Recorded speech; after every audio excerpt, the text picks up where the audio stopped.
नमस्कार, डॉक्टर जमाल खान। मैं आज आपके साथ फिर जुड़ रहा हूँ एक नए एपिसोड में। हेल्थ वेल्थ एंड लाइफस्टाइल हमारा चैनल है। इसमें मैं कैंसर के बारे में बात करता हूँ, कैंसर के ट्रीटमेंट की बात करता हूँ, आपकी सेहत के बारे में बात करता हूँ और आपकी सेहत से जुड़े हुए जो राज हैं उनको आसानी से खोलने की कोशिश करता हूँ कि आपको कैसे जो है क्या चीज़ों का खाना खाना चाहिए, क्या सेवन करना चाहिए, क्या लाइफस्टाइल हो जिससे कुछ हद तक हम बहुत सी बीमारियों से बचे रहें। हमारा जो देश है वो विशाल देश है और प्राचीन देश है और प्राचीनता जो है इसने हमें बहुत से लाभ दिए हैं।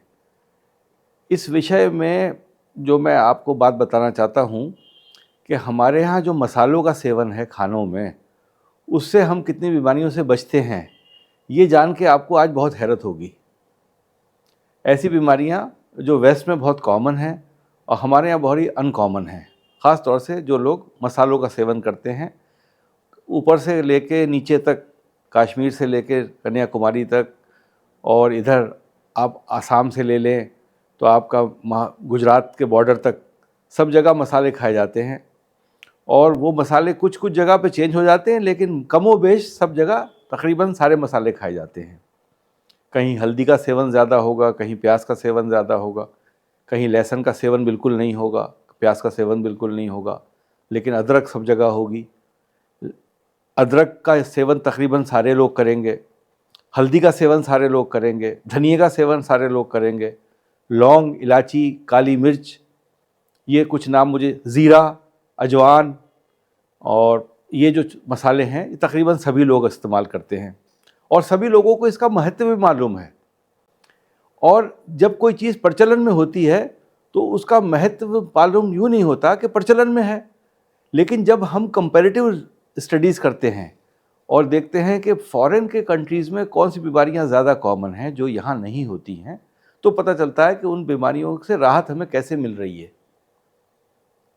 ये बड़ी इंपॉर्टेंट बात मैं आपसे कर रहा हूँ। कुछ कुछ मसालों को विदेशों ने अपना लिया है। जैसे हल्दी में आप सोचते होंगे, हल्दी को करक्यूमिन का कैप्सूल बना दिए हैं, वो लोग खाने लगे हैं, कहते हैं एंटी कैंसर प्रॉपर्टीज़ रखती है। ये भी बात हमें सबको पता है, जिनको पता नहीं है उनको मालूम होना चाहिए कि हल्दी जो है वो एक एंटी कैंसर एजेंट की तरह भी होती है। और ये मतलब नहीं है उसका कि आप हल्दी जो है सुबह बहुत सी खा लें तो आपको एंटी कैंसर एजेंट की तरह काम करेगी। हर दवाई की नियमित मात्रा होती है, उसकी मात्रा में सेवन करना लाभदायक होता है और उससे ज़्यादा मात्रा में सेवन करना लाभदायक नहीं होता है। तो जो हमारे हिस्टोरिकल इंटरेस्ट के हिसाब से मसाले डेवलप हुए हैं, जो हिस्ट्री ने हमें बताया है कि कैसे हमें कितने मसाले डालना है, मिसाल के तौर पे 1 चम्मच हल्दी डालना है, 1 चम्मच धनिया डालना है, या जिंजर डालना है, या आपको अदरक की बात कर रहा हूँ मैं, अंग्रेज़ी नहीं बोलूँगा, अदरक डालना है, लहसुन का पेस्ट डालना है, वो एक ऐसा मिश्रण बन के आता है जो आपको खाने को पचा देता है। पहली बात तो खाने की पाचन शक्ति बढ़ा देता है। आपका खाना जो पकता है आपके प्रेशर कुकर में या पतीली में, वो पूरी तरह से पक जाता है, उसके इंग्रेडिएंट सारे मसालों के ज़रिए से निकल आते हैं बाहर, तो पोषण जो उसका है वो बढ़ जाता है, पौष्टिकता बढ़ जाती है उसकी। तो सबसे इम्पॉर्टेंट जो कैंसर से हमें बचाता है वो ये मसाले, स्टमक कैंसर, पेट का कैंसर और बड़ी आंत का कैंसर। ये बड़ी आंत का कैंसर हमारे यहाँ बहुत कॉमन नहीं होता है भारत में।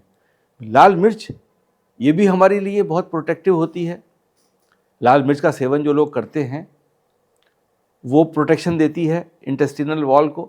अच्छा, इसमें कैंसर में क्या होता है ना, कैंसर की जो विपदा है वो कई तरह से आती है। इम्यून सिस्टम का शट डाउन करना, तो इम्यून सिस्टम को अपलिफ्ट करने का काम भी मसाले करते हैं। इम्यून सिस्टम को कांस्टेंट स्ट्रगल में रखते हैं, कांस्टेंट एक्टिवेटेड मोड में रखते हैं। ये बात आपको बताना थी। तो ये चीज़ें हैं, बहुत सी चीज़ें हम लोग ने बाहर भी दे दी हैं, लेकिन बहुत सी चीज़ें आज भी हमारे यहाँ ही होती हैं। क्योंकि जो इंडियन करी है, जिसको हम अंग्रेज़ कहते हैं कि इंडियन करी, वो आपका यहाँ शोरवा है या वो लस वाला सालन है जो वेजिटेरियन लोग खाते हैं, और जो नॉन वेजिटेरियन है उसे शोरबा बोलते हैं, वो खाते हैं। तो उसमें जो हमारा मिश्रण है वो इस किस्म का पैदा होता है कि जब वो आंत से गुजरे तो आंत को एक पर्टिकुलर तरीके से जो फ्री रेडिकल्स होते हैं उनको कम करता चला जाए। फ्री रेडिकल्स क्या होते हैं कि मैंने बताया था एक ज़माने में कि खाली ऑक्सीजन का निकलना, O2 नहीं है, वो ऑक्सीजन पूरी नहीं, नेसेंट ऑक्सीजन है, वो फ्री रेडिकल की तरह काम करती है। वो डैमेजिंग होती है सेल्स के लिए, सेल्स को डैमेज कर देती है। मसाले उस ऑक्सीजन को एब्जॉर्ब कर लेते हैं, तुरंत उस ऑक्सीजन को न्यूट्रलाइज कर देते हैं, वो सेल पे एक्ट नहीं कर पाती। तो इस तरीके से एक प्रोटेक्टिव कवरिंग, प्रोटेक्टिव लाइनिंग देते हैं आपकी। तो मेरा मानना यह है कि हमारा समाज थोड़ा थोड़ा वेस्टर्नाइज होता जा रहा है हिंदुस्तान का, और थोड़ा थोड़ा वेस्टर्नाइज होता जा रहा है तो वेस्टर्न खानों को भी अडॉप्ट करने लगा है। हमें वेस्टर्न खाने पसंद आ रहे हैं, अच्छी बात है, हम खा सकते हैं, लेकिन हम अपने जो हमारी जेनेटिक्स में, हमारी शरीर में जेनेटिक्स में जो हमें विरासत से मिला है, यानी जेनेटिक्स तैयार होता है हमारा विरासत से, और वो विरासत जो है हमारी उन मसालों के साथ भी चलती आ रही है, तो लिहाजा उन मसालों को छोड़ने की कोशिश ना करें। ये मेरे आपसे विनती है। ये जो मैं आपको इन्फॉर्मेशन देता हूँ वो मैं बहुत विचार करके, बहुत अध्ययन करके, बहुत पढ़ाई करके आपसे बात करता हूँ। मैं आपको अगर 15 मिनट में कोई इन्फॉर्मेशन दूंगा तो मैंने 15 घंटे उस पर लगाए होंगे, तब मैं आपको इन्फॉर्मेशन देता हूँ। ये बातें मैं रात को सो नहीं पाता इस चक्कर में कि मैं आपको क्या इन्फॉर्मेशन दूँ। तो जो आने वाले 20-25 साल हैं वो अगर हम वेस्टर्नाइज फूड पे अडॉप्ट कर लेंगे, इंडियन फूड को हम छोड़ देंगे, यानी हम कहेंगे कौरमे में खुशबू आती है साहब, बहुत खुशबू कर देता है जिस्म में, हम नहीं खाएंगे, हमें तो मॉडर्न खाना खाना है जिसमें चाहे फास्ट फूड नहीं हो, हम चाइनीज़ खाना खा लेंगे। किसी को मैं कम बढ़ती नहीं कर रहा, लेकिन मैं आपसे ये कह रहा हूँ कि आपका जीनोम उस एडॉप्टेशन पे आ गया है कि उस एडॉप्टेशन को आप चेंज करेंगे तो हिंदुस्तान में जो कैंसर ना होते थे वो भी होना शुरू हो जाएंगे। वो कैंसर क्यों होना चाहिए? नहीं होना चाहिए। स्टमक कैंसर अनकॉमन है, इंडिया में बहुत कॉमन नहीं होता है। स्पाइसेस से कैंसर नहीं होता है। आंत का कैंसर भी स्पाइसेस से कम होता है। इनफैक्ट बहुत से ऐसे कैंसर हैं, यानी हमारे यहाँ जो है लिवर कैंसर भी जब होता है जब इन्फेक्शन हेपेटाइटिस बी का हो ज़्यादातर, या हेपेटाइटिस सी का इन्फेक्शन हो, उसके साथ साथ लिवर कैंसर होता है, लेकिन लिवर प्रोटेक्टिव भी होता है। किडनी कैंसर भी हमारे यहाँ बहुत कॉमन नहीं होता है। हमारे यहाँ कॉमन कैंसर्स कौन से होते हैं? मुंह का कैंसर सबसे कॉमन कैंसर हमारे भारत में। जितने ज़्यादा पेशेंट मुंह के कैंसर के हैं उतने किसी कैंसर के नहीं हैं। और मुंह का कैंसर भी हमारा सेवन करने से है, तंबाकू का सेवन करने से। ये तंबाकू या वो पदार्थ जो हम मुंह में चबाते रहते हैं। बहुत से लोगों की आदत होती है कुछ भी मुंह में डाल लेना, खाते रहना। ये मुंह का कैंसर बहुत कॉमन होता है। स्मोकिंग से भी कैंसर मुंह का बहुत ज़्यादा होता है। बकिया कैंसर्स की परसेंटेज बहुत कम है।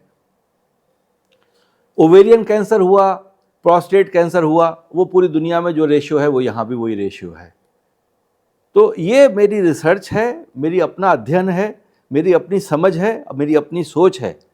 ऐसे कोई डायरेक्ट पब्लिकेशंस नहीं है जो आपको ये प्रूव करेंगी कि स्पाइसेस खाने से कैंसर कम होते हैं। लेकिन जब आप स्टेटिस्टिकल एनालिसिस करेंगे टोटल पेशेंट्स का, ग्रुप्स का, तो आप उनके कॉमन ईटिंग हैबिट्स को भी देखेंगे कि क्या ईटिंग हैबिट्स हैं उसमें, और उन ईटिंग हैबिट्स के हिसाब से आप फिर उसको डिफ्रेंशिएट कर पाएंगे कि क्या ये प्रोटेक्टिव तो नहीं है। फिर आप जाके क्रॉस सेक्शनल स्टडी करेंगे, आप मसालों के देखेंगे इंग्रेडिएंट्स क्या हैं, एक्टिव फॉर्मुलेशंस क्या हैं, वो एग्जैक्टली क्या केमिस्ट्री प्रोड्यूस करते हैं बॉडी में।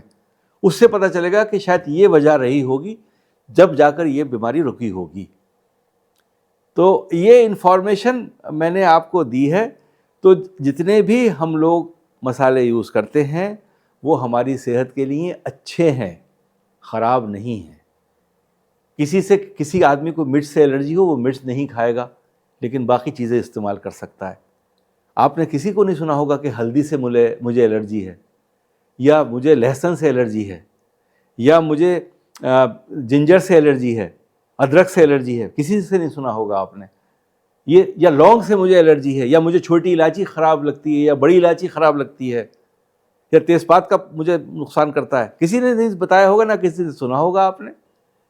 तो ये लिहाजा जिस रेशियो में हम अपने रीजन्स में यूज़ कर रहे हैं बरसों से, यानी मान के चलिए राजस्थान का खाना थोड़ा डिफरेंट है, वो जो खाना खा रहे हैं मसालों का वो भी वही खाते रहेंगे, जो आपके गुजरात में लोग खा रहे हैं वो भी वैसे ही खाते रहेंगे, यूपी में जो लोग जैसे खाते हैं वैसे खाना चाहिए।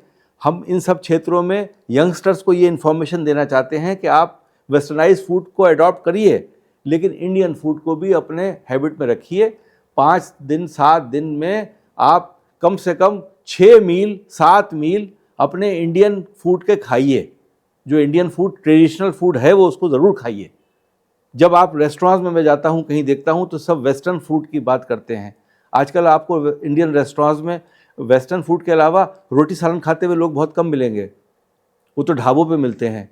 लेकिन जहाँ हम मॉल्स में जाएंगे, रेस्टोरेंट्स में जाएंगे, जहाँ नियमित रूप से हमारे यंगस्टर्स जाके खाना खाते हैं, वो सारे वेस्टर्न फूड्स खाते हैं जिसमें इंडियन स्पाइसेस का दखल बिल्कुल नहीं है, ना के बराबर है।